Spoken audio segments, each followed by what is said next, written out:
우리 데이턴 난민 선교로 지금 평시도 선교사 나가 우리 앤 집사님, 아마 김영의 어머님이 한국 들어가시기 때문에 아마 인사하러 왔는데, 우리 반갑습니다. 예. 여러분, 우리 과거 우리 조선 시대 때 사회 구조가 신분 사회였죠. 그래서 천민, 또 상민, 또 보니까 중인, 또 양반으로 구분되어 있었습니다. 신분을 집단 구성의 원리로 삼고 있는 사회였다라는 것이죠. 뭐 한국뿐만 아니라 뭐 미국도 보면 소위 올해 우리가 100년도 안 됐죠. 이 우리의 피부 색깔로 백인과 흑인이 나누어지고 직업이 나누어지고 또 그 신분 사이에서만 결혼을 해야 하는, 그래서 우리 조선시대 보면 그 신분에 따라 특유한 어떤 의복이, 또 교육이, 또 생활 양식을 가지게 되었습니다. 우리 한국 교회사를 보면 교회 안에서 신분에 자유롭지 못했다라는 기록들이 있습니다. 1893년 6월에 서울 곤당골 지역에 16명의 곤달골 교회가 설립되었어요. 교회가 부흥하여서 그 다음 해는 43명이 예배를 드리는 교회로 부흥하면서 그 교회에 그 당시 백정이었던 박성춘이라는 교우가 세례를 받습니다. 그러자 그 교회 양반, 소위 유식계 측 교인들이 이 백정의 입교와 그리고 교회 출석에 대해 강하게 반발을 했다고 합니다. 결국 이 곤당골 교회는 절반 이상을 차지하던 양반 유식계층은 백정이 없는 홍문동 교회를 세우게 되었다는 이야기입니다. 참 우리가 이런 이야기를 들으면 마음이 찹찹하고 때로는 화가 나기도 하죠. 어떻게 그럴 수 있을까? 그래서 오늘 우리가 살고 있는 사회는 그런 사회가 되지 말아야 된다는 생각을 하면서도 소위 신분 사회라고 말을 하죠. 대부분 신분을 말하지 않지만 실제적으로 보면 여전히 우리 사회나 우리 주위를 돌아보면 끼리끼리가 아직도 있습니다. 또 직업도 그렇고 부류의 모임들이 다 그렇다라는 것을 볼 수 있죠. 요즘 교회는 어떻습니까? 한국사회학회 기관지인 한국사회학에 발표한 어느 분의 논문에 보면 오늘날의 교회가 중상층 대형교회론이라는 어떤 주제 아래 쓰여진 글을 보면 그 논문의 기독교 신자들이 새로 교회를 선택할 때 교회의 유명도, 신도들의 사회 경제적 수준 등을 고려해서 교회를 찾는 경우가 많다라는 겁니다. 과거에는 그 목사님의 인격과 설교와 내용, 또 교단의 교리, 또 교회와 집의 거리에 가까운 곳에 그걸 감안해서 교회를 선택했다면 오늘날은 그렇지가 못한다라는 겁니다. 조금 유명세가 있는 교회, 조금 브랜드화된 교회를 다니면 나 자신도 내 어떤 그 삶의 질이 그렇게 변화된 것처럼 그런 소속감을 가지고 신앙생활하는 사람들이 없잖아 많이 있다라는 거죠. 교회를 가면 그냥 교회에 정말 예배자가 아니라 교회를 그냥 가서 관람하고 한번 나의 종교적인 생활을 하는 것으로 이렇게 전락돼 버리는 그러한 안타까운 모습도 없잖아 있다라는 거죠. 그래서 그 교회에 어떤 유형의 사람이 있는가를 보고 교회를 선택한다는 거예요. 이건 우리가 살고 있는 뉴욕도 마찬가지입니다. 버플로에서 목회를 하는 우리 교단 목사님 한 분이 계시는데 저희가 버플로 은혜력 교회를 우리가 후원하고 있잖아요. 기도하죠. 개척한 지 얼마 안 된 교회입니다. 그래서 물었어요. 그 교회 좀 어떠냐 그랬더니 많은 한국 사람들이 버플로를 떠나고 있습니다. 그런데 가장 오래된 교회가 하나 있는데 거기서 이렇게 교회가 분리돼서 개척이 되었어요. 근데 그 교회는 유난히 닥터들이 많다라는 거예요. 한동안 일찍 이민 와서 자리를 잡고 있던 그 닥터들이 가는데 또 그것도 또 서울대 출신들이 많다라는 거예요.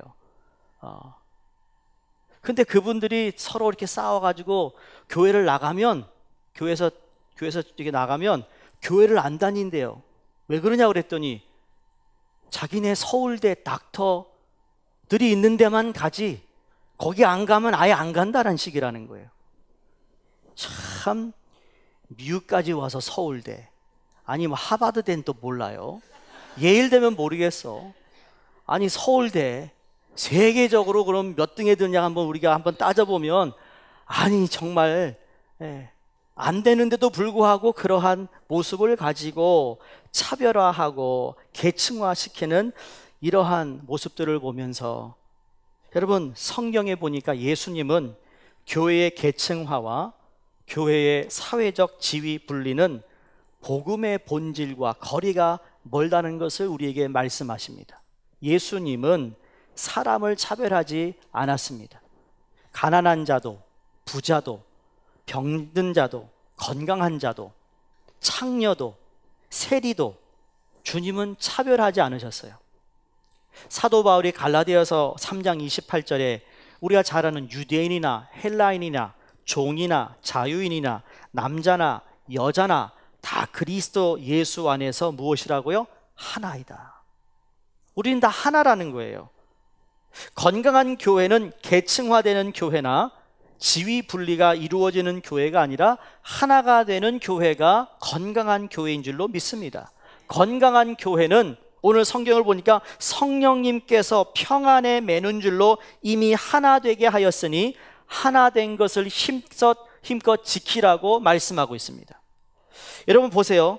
우리가 하나 된 것을 힘써 지키는 것이 중요한 겁니다. 여기 지킨다라는 원어를 보면 계속적으로 지키라라는 뜻을 가지고 있습니다. 한 번 지키는 것이 아니라 지속해서 이것을 지켜나가야 된다는 거예요. 예수님께서도 마지막 승천하시면서 내가 너희들에게 가르쳐 준 것을 잘 지키게 하라고 그랬습니다. 우리가 이미 받은 하나님의 은혜를 지키기만 해도 우리는 신앙생활에 그런 어떤 어려움 속에서 우리는 넉넉히 이길 능력이 우리에게 주어졌음을 우리는 믿어야 합니다. 지금까지 신앙생활 하시면 여러분이 들은 하나님의 말씀만이라도 지켜 산다면 여러분 더 이상 다른 하나님의 말씀을 들을 필요도 없다라고 생각됩니다. 근데 문제는 한 주가 지나고 그리고 지날 때마다 자꾸 그 말씀을 지키지 못한 우리의 불찰이 있다라는 거죠. 우리에게 성경은 너희들 연합해라, 너희들 하나 되라 그렇게 요구하고 있지 않습니다. 오늘 본문은 우리가 그리스도인이기 때문에 이미 연합된 것인데 우리는 그것을 지켜 보존해야 할 책임이 주어졌다고 말씀합니다. 인간의 역사를 보시면 공동체나 나라나 어떤 의식이 있는 사람이 하나가 되려고 하는 공동체, 하나 되는 공동체를 만들려고 얼마나 많은 수고와 노력을 한지 모릅니다. 그러나 여러분 그러한 나라, 그러한 마을, 그러한 어떠한 공동체가 여러분 2000년 동안 볼 때 교회 외에는 없다라는 거예요. 왜냐하면 우리의 힘으로는 하나가 되지 못합니다. 여러분 가정이 하나예요? 여러분 배우자끼리 하나입니까? 보세요.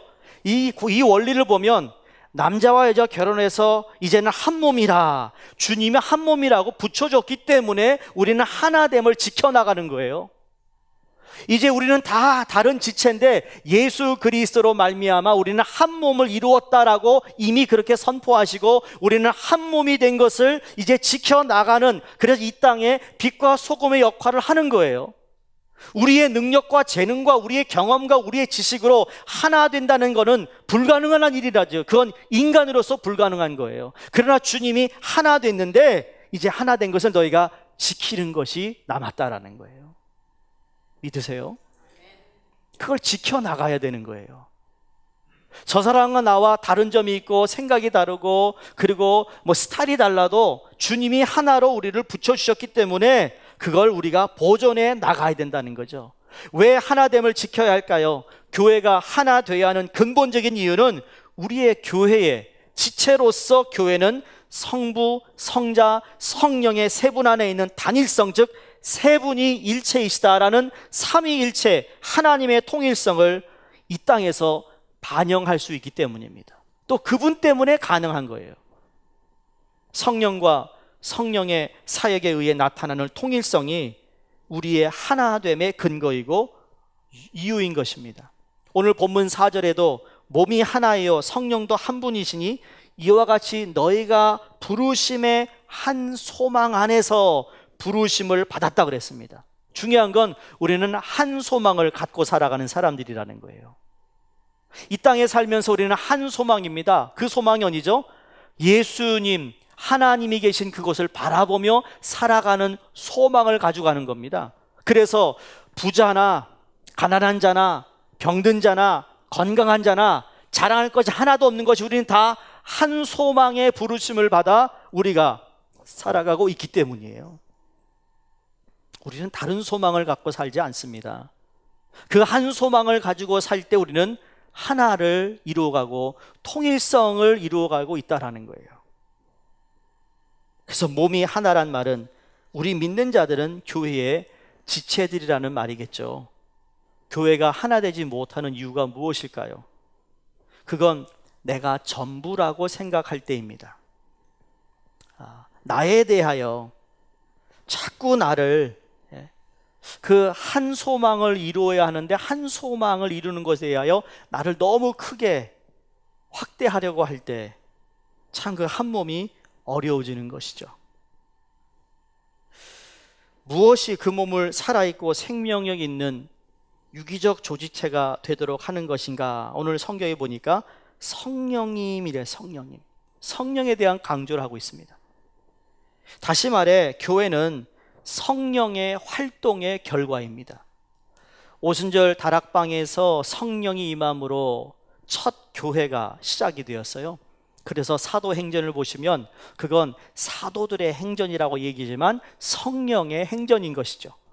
그 보이지 않는 뒤에서 성령의 주시는 힘과 능력으로 첫 교회가 시작되고 교회가 하나 되고 교회가 또 다른 교회를 세우고 그리고 구원받는 영혼들이 계속 늘어나는 이유는 그게 바로 성령의 활동인 것입니다. 부르심의 소망은 하나이며 언제나 동일하여 우리 모두를 위한 소망이 되는데 앞을 바라보지 않고 현재 상태에 눌러앉아 안주하게 되면 그게 바로 분열이고 분리라는 겁니다. 교회는요 성령을 통하여 살아 움직여야 되는 줄로 믿습니다.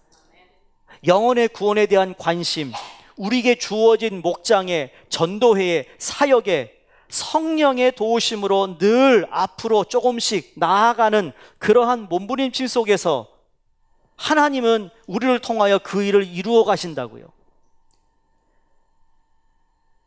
참 우리 지난 3년 동안 IT 선교를 다녀왔던 우리 선교팀 참 수고 많으셨다라는 생각을 해봅니다. 물론 모든 선교팀이 수고하시는데 참 그 IT에 저도 뭐 도미니카 IT를 몇 번 다녀왔지만 그 섬이라는 자체가 너무너무 열악한 거예요. 근데 감사한 건 수고해서 감사가 아니라 그곳에서 선교사님들에게 인정받아서 감사하다는 거예요. 수종교회 같은 교회가 없대요. 어떻게 사람들이 그렇게 서로 이렇게 서로 의지하고 도와주고 힘이 되어주고 영어권이나 한어권이나 그런 거 상관없이 어떻게 그렇게들 잘 하나가 되느냐고. 그 정도야 뭐 수종교회, 그렇죠?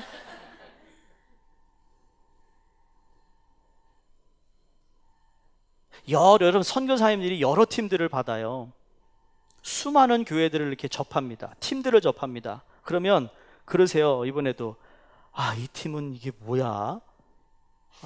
하나도 준비가 되어 있지 않은데 우리 팀은 가면 하나도 간섭할 게 없대요. 스스로 한대요. 이게 우리 팀 얘기예요, 여러분. 네?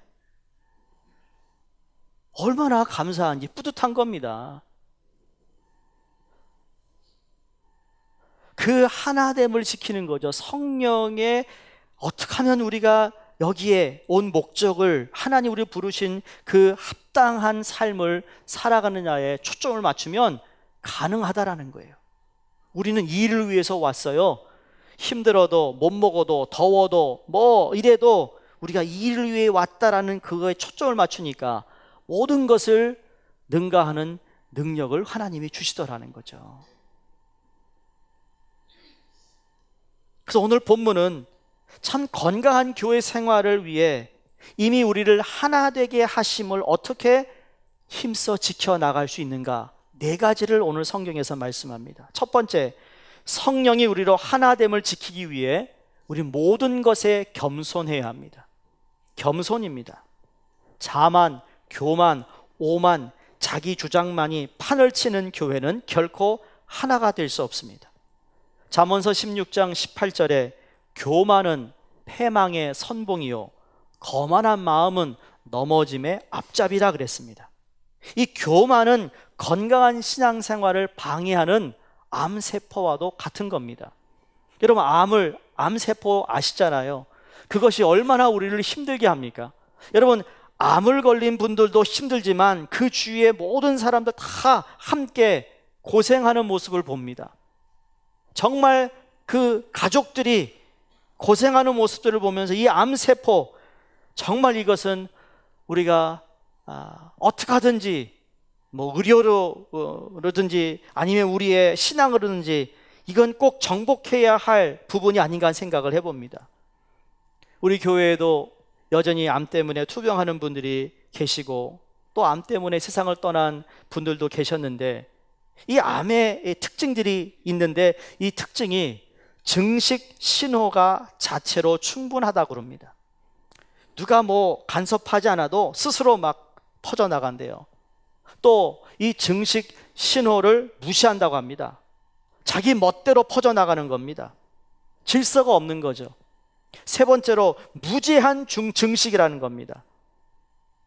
이게 순서에 따라 질서 있게 우리의 건강한 세포들이 퍼져나가야 되는데 이건 나쁜 것들이 그냥, 그리고 이 세포가 자살 회피라는 겁니다.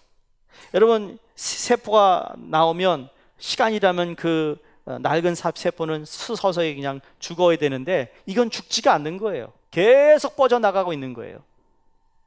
그리고 조직 침투적이라는 겁니다. 결국은 온몸에 퍼져 죽인다는 거예요. 근데 교만이 암세포와 같다라는 거예요. 자기 멋대로 해요. 자기가 맞아요. 그리고는 자기 배만 채우려고 그래요. 자기만 인정받아야 돼요. 누구 말을 듣기 싫어해요. 자기가 대장이 돼야 된다고 그래요. 마땅히 죽어야 할 때 죽지 못하고 그 자아가 여전히 살아있어요. 결국은 그 교만이 공동체를 해친다는 거예요. 성 어거스틴이 겸손은 모든 미덕의 바구니라 그랬습니다. 종교를 믿는데 첫 번째 조건이 뭐냐면 겸손이라 그랬고, 두 번째 조건도 겸손이고, 세 번째 조건도 겸손이라 그랬습니다. 교회를 하나 되게 만들기 위해 십자가를 지신 예수님의 모습을 우리가 빌립보서 2장 5절에서 8절 말씀을 우리가 잘 압니다. 그분은 근본 하나님의 본체라고 그랬어요. 동등하신 분이라고 그랬어요. 근데 하나님과 동등함을 취하게 여기지 않는다고 그랬습니다. 오히려 자기를 비워 종의 형체로 가지고 인간의 몸을 가지고 이 땅에 오셨어요. 그것으로 그냥 끝이 아닙니다. 죽기까지 낮아졌어요. 그리고 복종하셨어요. 결국은 십자가에서 죽으셨어요.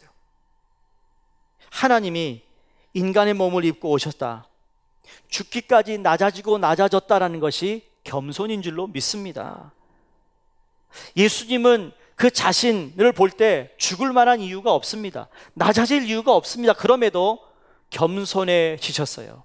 요한복음 13장에 십자가에 달려 돌아가시기 전에 제자들의 발을 씻기면서 그들에게 본을 보여주셨습니다. 교회가 하나 되는 건강한 교회를 만들려면 우리 모두 겸손해야 될 줄로 믿습니다. 사회적인 지위나 학문이나 권력이나 명예가 교회에서 춤을 추면 안 됩니다. 저희가 사는 세상이 자기 PR 시대라고 해서 물론 우리 PR을 해야겠죠. 우리가 출세하려면 그래야겠죠. 그래서 그걸 하기 위해서 만약에 PR하지 못한다면 그건 너무나도 어리석고 미련한 일이다. 다른 사람에게 지배당하지 않기 위해서는, 내가 지배하는 삶을 살기 위해서는 내가 엄청나게 나 자신을 PR해야 되고, 글로벌 시대에 겸손은 이건 장애물이다 라고 생각하는 사람들도 많습니다.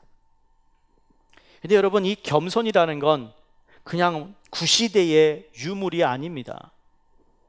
어거스틴이 천사를 마귀로 만든 것은 교만이다 그랬고, 인간을 참 저 사람은 천사 같아 라고 부르는 것은 겸손이다 그랬습니다. 우리나라 속담에도 있잖아요.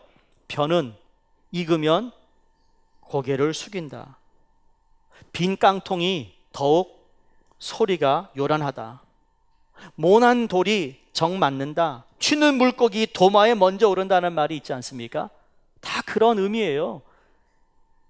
한국의 우리 여러분 평양의 산정연 교회의 주기철 목사님은 한국 교회 기독교 교회사에 존경을 받는 목사님 중에 한 분이잖아요. 아마 믿는 사람 가운데 주기철 목사님 모르는 분 없을 겁니다. 그 산정연 교회의 선임 장로님, 수석 장로님이셨던 고당 조만식 선생님이 계셨대요. 그분이 산정연 교회의 수석 장로님으로 심우하고 있을 때 이야기를 합니다. 자기가 가르쳤던 제자 중에 주기철이라는 젊은 목회자를 산정연 교회의 담임 목사로 모시게 되었어요. 그리고 제자이지만 그 목사님을 보필하는 장로님으로서 신앙생활을 했다는 이야기입니다. 근데 어느 날 주일 예배 아침에 이 조장로님이 예배 시간이 늦게 들어오셨다라는 거예요. 아마 목사님이 이제 설교를 시작하려고 하는데 들어오신 거예요. 들어오시니까 주기철 목사님이 조장님 늦으셨으니 자리에 앉지 마시고 예배가 끝날 때까지 그 자리에 서 계세요 라고 추상같이 호령했다는 겁니다. 자, 이럴 때 보통 사람들 같으면 어떡할까요? 여러분 같으면 어떡하시겠어요? 1번 그냥 나간다. 2번 의자에 앉아서 목사를 쳐다보는데 인상 쓰며 그 목사에 대해서 험한 얼굴로 앉아 있는다. 3번 이 교회 다시는 안 온다. 아마 별의별 상상을 할 수 있지 않겠어요? 이제는 그 목사와 그 장로는 절대 하나가 되지 못할 것이다. 교회는 두 쪽, 세 쪽으로 나눠질 것이다. 그런 생각을 하겠죠. 근데 그때 이 고당 조만식 장로님은 그 자리에 꼼짝 않고 화석처럼 1시간 반 동안 경건하게 예배를 드렸대요. 주목사님께서 설교를 마치시고는 서 계신 장로님을 향해 장로님 기도해 주시기 바랍니다 그랬대요. 그때 장로님의 기도가 이런 기도였대요. 하나님, 나의 죄를 용서해 주옵소서. 거룩한 주일에 하나님 만나는 것보다 사람 만나는 것을 더 중요시했던 저의 죄를 용서하여 주옵소서라고 기도드렸다라는 겁니다. 그 모습을 본 교우들은 큰 감동을 받고 그 예배가 울음바다가 되었고, 그 사건 이후 교인들은 이 고당의 고미한 인격에 감동하여 더욱 존경심에 불탔다라는 이야기입니다. 이와 같은 교회가 참 건강한 교회이고, 이와 같은 생활이 바로 건강한 교회 생활이 아닌가, 전 그렇게 생각합니다. 여러분, 주기철 목사님에 대해서는 우리는 너무나 잘 알고 있습니다. 그런데 주기철 목사님이 주기철 목사님의 같은 훌륭한 목회가 될 수 있었던 건 거기에 바로 조만식 장로님이 계셨던 이유라는 겁니다. 그분도 훌륭하지만 제가 볼 때는 그 장로님이 더 훌륭하신 분이었다라는 거예요. 만약 그때 조 장로님이 자존심이 상했다고 분노하며 그 분노를 품고 매사 목사에게 협조하지 않고 허물 잡기 시작했다면 그 교회가 어찌 되었을지 묻지 않아도 우리는 짐작할 수 있지 않겠습니까?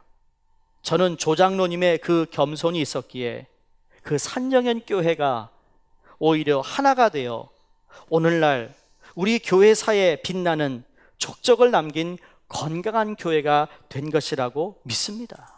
바로 그게 겸손이었습니다.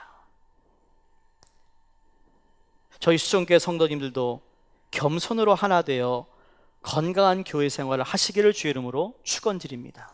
둘째는 성령의 하나로 우리로 하나됨을 지키기 위해 모든 것에 온유해야 합니다. 온유는 거의 이 겸손과 항상 동반합니다. 겸손이 가는 곳에 온유함이 따르게 되어 있더라고요. 성경을 보시면 겸손을 이야기할 때 거기에 온유도 같이 가는 것을 보게 됩니다. 우리 국어사전에 온유를 이렇게 정의합니다. 성격이 온화하고 부드럽다. 근데 성경에서 말하는 온유는 절대로 약하거나 연약함을 말하지 않습니다. 성경에서 말하는 이 온유를 제가 신약이 헬라어로 기록했고 히브리어가 또 구약에 나온 그 원어를 볼 때마다 이 헬라어의 온유는 부드럽고 온화한 친절, 마음이 조급하지 아니하고 너그러운 상태, 경솔하지 아니하고 침착한 상태를 말할 때 온유입니다. 절대로 약하다라는 것이 여기에 적혀져 있지 않습니다. 히브리어로 아나바라는 단어를 보니까 굽히다, 굴복하다 혹은 절을 한다는 그 의미를 가지고 있어요. 다시 이걸 정리해 보면 무엇에 굴복해서 굽히는 것이 아니라 스스로 굽힌다라는 거예요. 강팍하지 않고 고집부리지 않고 폭발하지 않는다.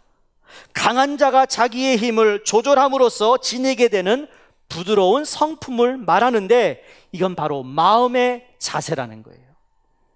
마음의 자세예요. 여러분, 마음의 자세가 어떠함에 따라서 우리 얼굴 표정이 달라지게 되어 있어요.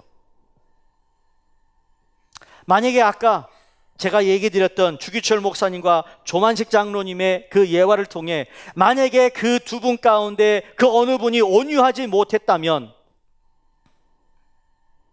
아마 거긴 큰 충돌이 생겼을 거예요.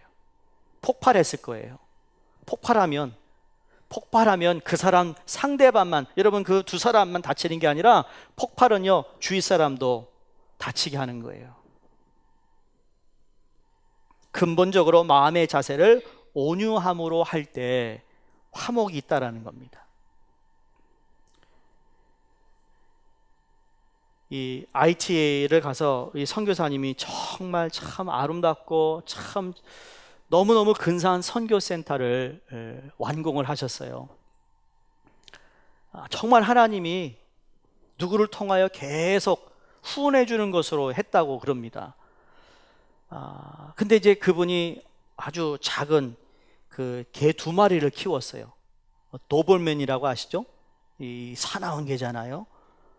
이게 아주 사나운 개래요. 사나운 개 가지고 이게 새끼 때 둘을 데려왔는데 얼마 되지 않았는데 말이죠. 먼저 번 키우던 개를 목을 물어가지고 이게 죽었어요. 조그만 놈이 물었대요. 아주 그냥 이 뭐랄까 이 본능이 사나운 거예요. 진짜 사나운 것 같아요. 첫날 밤 자는데 으렁으렁 거서 막 짖는데 말이죠. 이게 왜 이렇게 짖나 그랬더니 얘가 이거 우리 얘가 이거 차별하는 건 아닌데 헤이즈만 검은 사람 보면 짖는데요. 근데 우리 한국 사람 보면 안 짖어요.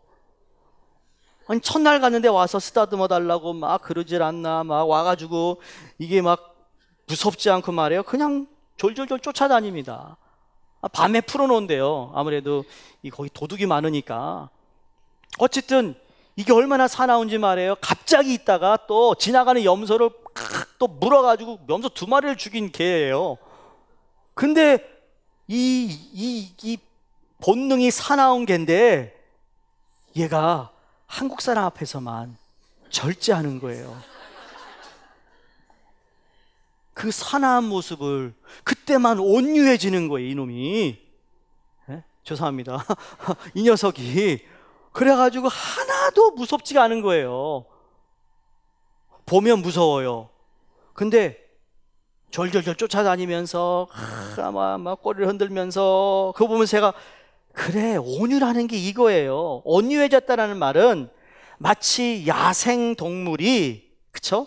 짐을 나르거나 밭을 가는 등의 그 힘이 사용되어졌을 때 그것을 가리켜 온유해지는데, 다시 말해 온유하지 못하다는 것은 폭발한다는 의미예요. 조종할 힘이 없을 때 폭발하는 거죠. 그러면 하나 되는 것은 깨어지게 되어 있어요. 다시 말해 온유는 자기를 통제하는 통제력이 있다라는 거죠. 그래서 모든 겸손과 온유는, 모든 가능한 모든 종류의 겸손과 온유는 어떤 상황에 쓰든지 언제든지라고 말하고 있다라는 거죠. 쉽게 말해 주일이든지 평일이든지 주방에서 일하든지 아니면 이웃을 섬기는 일인지 아니면 직장에서든지 목장에서든지 어디서든 우리는 온유해야 된다는 말씀이에요. 이게 하나됨을 지키는 중요한 요소가 된다는 겁니다. 온유로 하나가 된 건강한 교회 생활을 이어나가시기를 주의 이름으로 축원드립니다. 세 번째로, 성령이 우리로 하나됨을 지키기 위해 모든 것에 오래 참으라 그랬습니다. 내게 피해를 주는 사람에 대하여 용서함으로 견디는 마음이다 라고 우리가 정의를 내릴 수 있겠어요. 여기 참는다라는 건요, 다른 참음이 아니라 말을 참는다라는 의미입니다. 말을 참지 못하면 말썽이 나게 되어 있습니다. 성도가 할 말을 다 하면 교회가 평화로울 수가 없다라는 의미입니다. 하나가 될 수 없습니다. 말을 함부로 하면 건강한 교회가 될 수 없다라는 말입니다.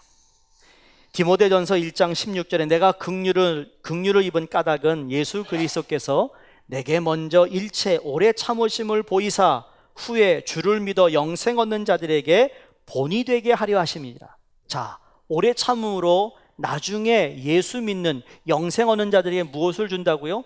본이 되게 하시기 위함이라 그랬어요. 예수님이 그렇게 참으셨어요.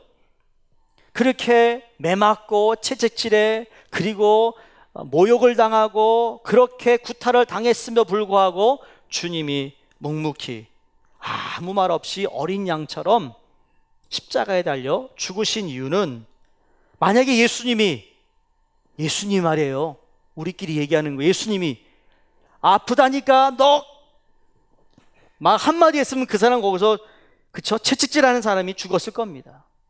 감히 네가 나에게 욕해? 야이! 그러면 그 자리에서 숨이 끊어졌을 거예요. 근데 예수님이 아무 말 안 하셨어요. 왜? 구원을 이루셔야 했고 본이 되셔야 됐기 때문이에요. 우리 먼저 예수를 믿은 성도님들, 내가 다른 사람보다 목장에 간 내가 예수 믿는 연륜이 더 긴 분은 더 말을 조심하셔야 돼요.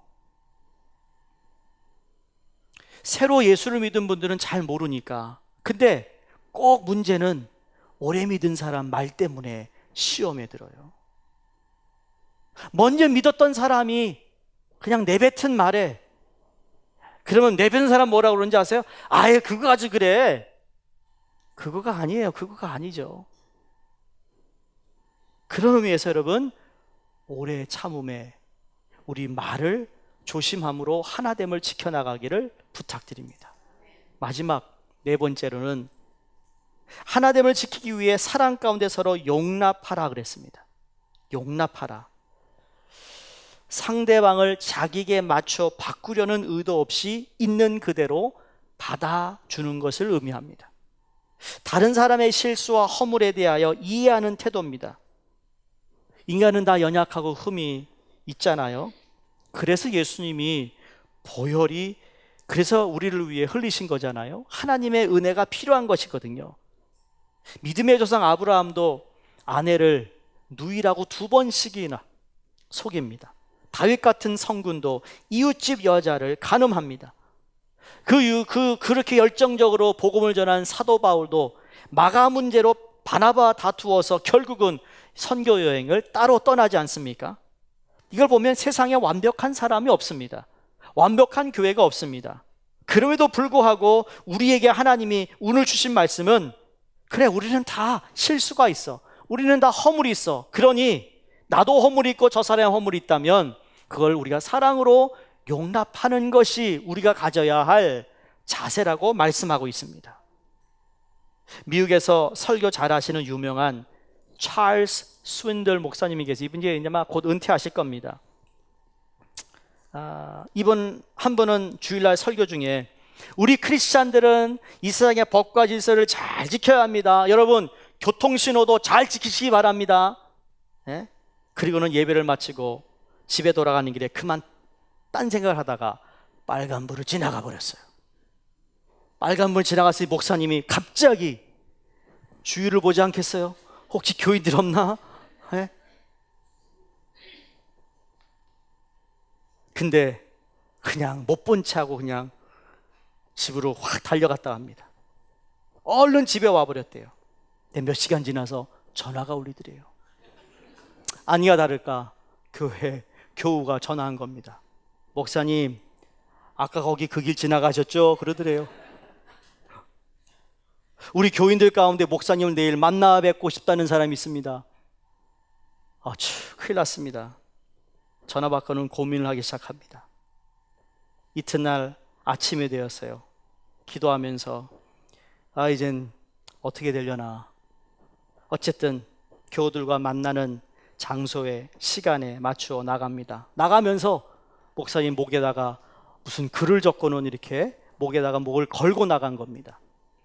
그래가지고 교우들이 있는데 이제 딱 들어가니까 그 모든 교우들이 모르겠어요. 몇 명이 모인지 모르지만 목사님 목에 뭐라고 썼냐면 나는 죄인입니다.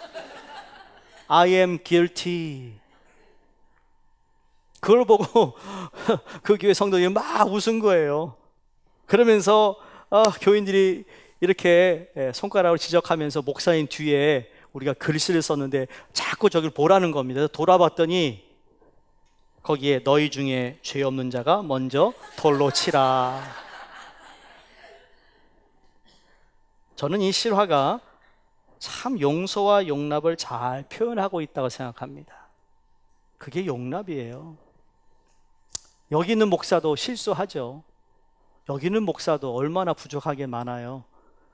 또 그걸 여러분이 용납해 주셔서 사랑해 주셔서 목회할 수 있는 거고, 또 여러분도 여러분이 있는 곳에서 뭐 일하는 걸 때마다 여러분 다 완벽하는 사람이 없죠. 그러나 권면과 또 용납과 함께 우리가 하나를 이루어 가는데 필요한 교우들이고 지체라는 것을 알기에 우리는 오늘 이 성경에서 말씀하고 있는 이 네 가지 겸손과 온유로 그리고 오래 참음으로 우리가 함께 사랑함을 통해 건강한 교회를 유지해 갈 수 있는 그 서로가 서로에게 그러한 힘과 격려와 그런 하나님의 은혜 속에 살고 있다는 것을 꼭 기억했으면 좋겠습니다. 우리가 서로 용서하되 무엇으로 용서합니까? 예수님의 사랑으로 용서하는 겁니다. 그분의 사랑으로 용납하는 겁니다. 그래서 성령으로 하나 되게 하심을 잘 지켜 더 건강한 교회, 더 건강한 신앙생활을 이어나가기를 주의 이름으로 축원드립니다. 기도하겠습니다.